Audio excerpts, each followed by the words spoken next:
Potty. Hi, little Mr. Personality. Hey, little miss, you going to sleep? Yeah. I am here with Ivy's F1 English Cream Mini Goldendoodles. And because Daddy is a red color, we have some red in here too.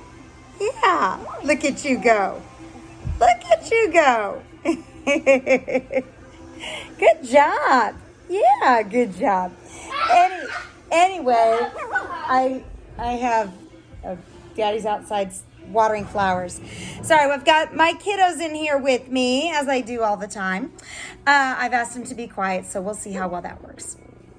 We could wager on this. What do you think? You're like, yeah, no chance. No chance. Anyway, we are 3 weeks old, and everybody in this litter is a soft cotton wavy coat, so that traditional shaggy doodle look is what we're getting with these babies. But the English cream. So the English cream line is from Ivy. Ivy is an English cream golden retriever.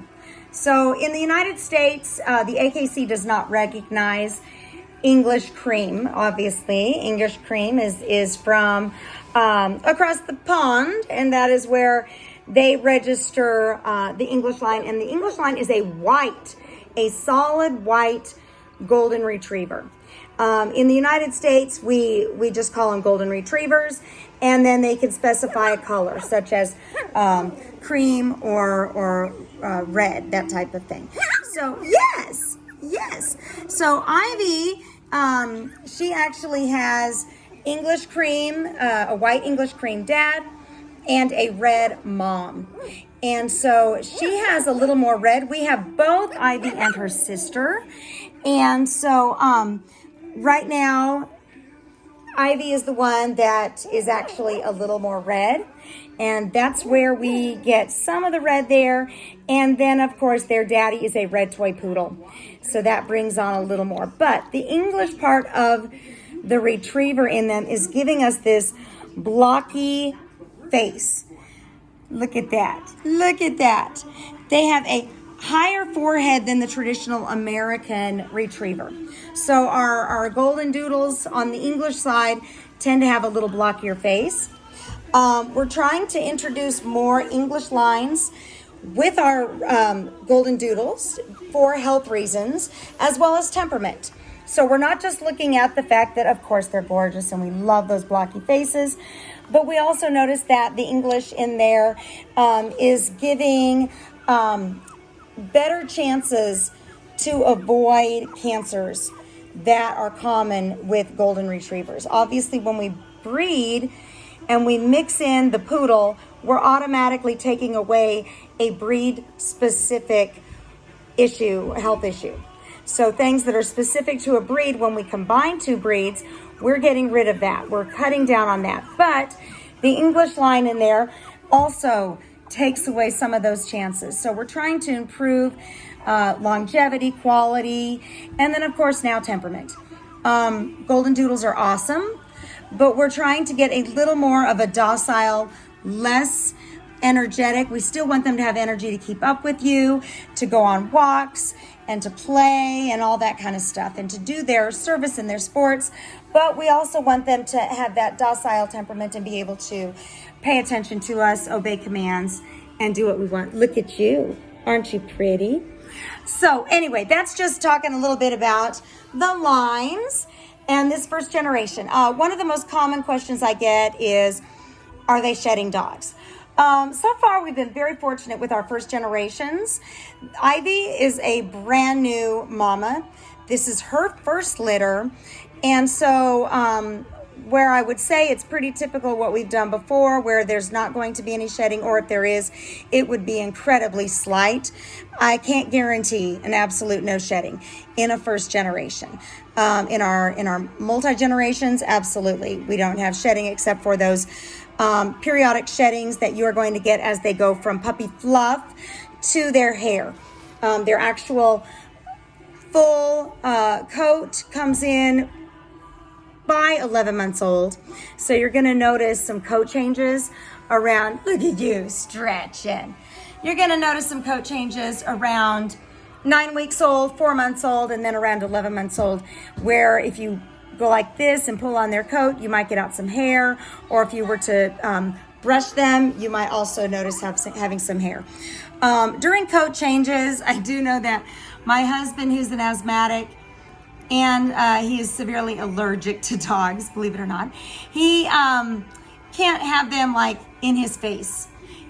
He can't be handling them a lot by his face, or it does bother him during coat changes. So just a little something. Look at you.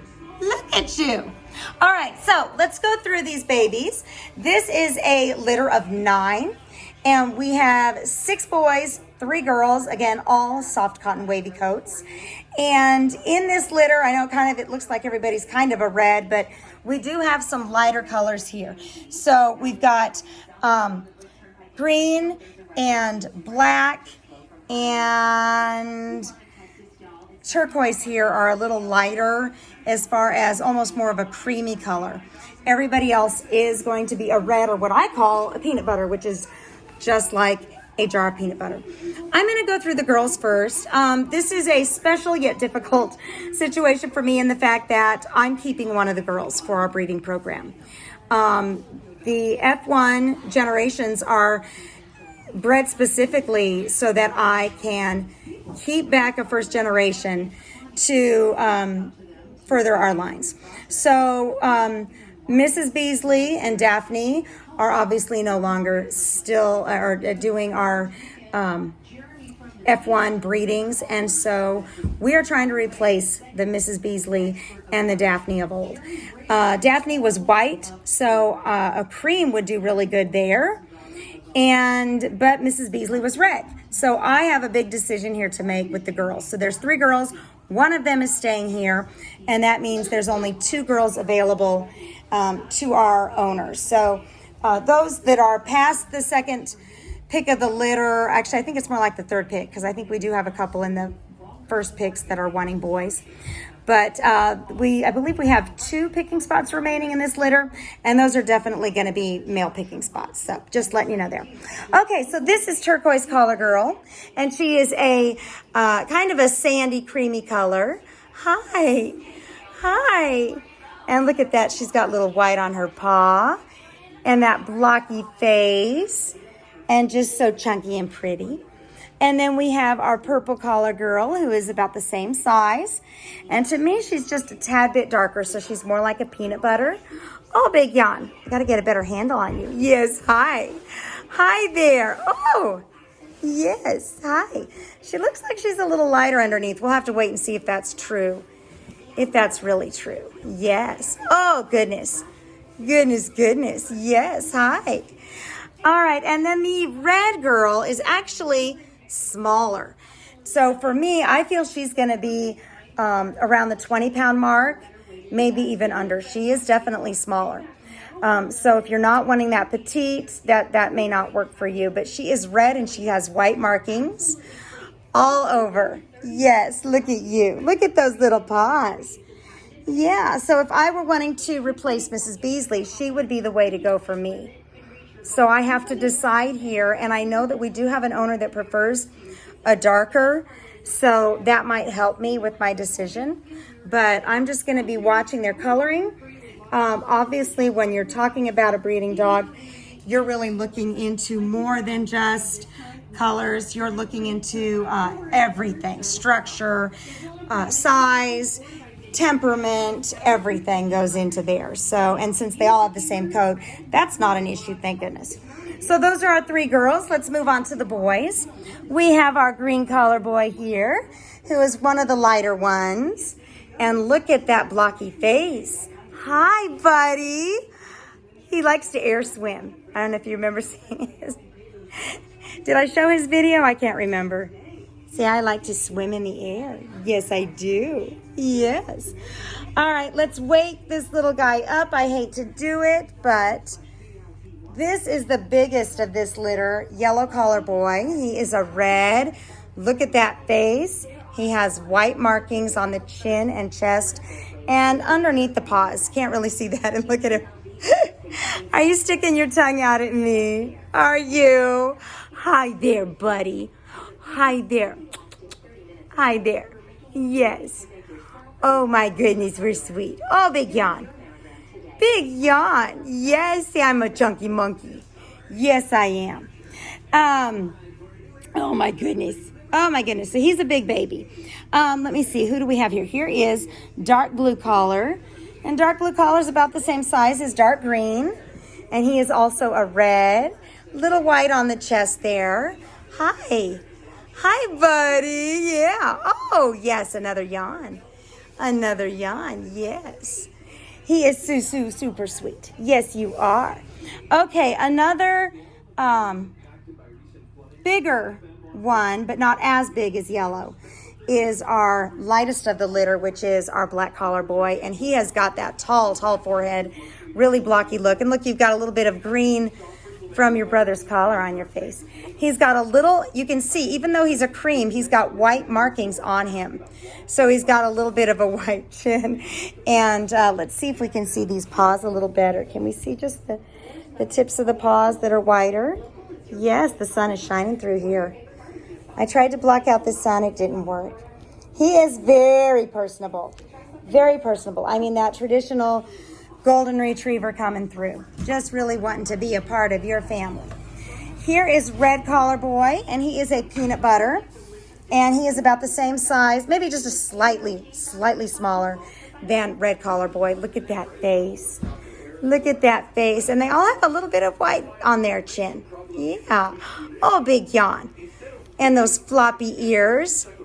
Boy, he is really pretty. Aren't you pretty? Yes, you are. Oh, my goodness. All right, who am I missing? Orangey here. Orangey boy is our last one. And he's about the same size as red. So we've got the big guy, yellow. Another pretty big guy is black. And then we have red and orange. And then on the smaller, and when I say smaller, I mean we're probably talking 25 pounds small for green and dark blue. Here is Orangey. And he has a pretty good dark red color to it. I don't see any white on him. I mean, well, on the back there, the back paws. Yes, see, I'm so pretty. Yes, you are. Yeah. So you guys are going to have fun watching them grow. We haven't had an F1 English cream in a while. I am so excited for them, and that's why I just absolutely cannot give up my first pick for this litter. I've been trying to get back to our F1 so we can start up some new lines, and it's just not been possible, and so that's why I have to hang on to it. But I'm going to really enjoy watching them grow. You'll watch with me. The English lines just tend to be a little more docile, a little more laid back. And look at them. This is it. This is all we're doing right now, guys. Right now, they're starting their gruel, which is their puppy mush. And that kind of gives them some extra nutrition while Mama gets some extra nutrition, or extra, I should say, a break. By not having them suck her down. So that's why we do that. The gruel, the puppy mush, is a mixture of our premium puppy food, a puppy formula, which is called a milk replacer, our nutritional supplement, and we blend that all with some warm water to like a soupy oatmeal consistency, and they just love it. And that's what they're going to be on until we start seeing some of those tooth buds appear. Then they're going to have some hard kibble on top of that. And then we slowly move them over to solid kibble. So the weaning process starts now with their gruel. Next week, they're going to have another preventative deworming. And then after that, the week after that is temperament testing. And then it's puppy picking time, guys. So it's kind of speeding up for me. But for you, it might be dragging a little bit. But this is when you can get into those welcome letters and see the supply lists and start getting your things, reading your material. And I really do love it when people actually read this stuff. It is some things might be exactly what I say over and over again, but other things are really important and informative. So even if you've already had dogs before, if you wouldn't mind just reading over some of the stuff when I send it to you, that would be awesome. All right, guys, I'm going to let them rest, and I will see you guys next week. Bye-bye.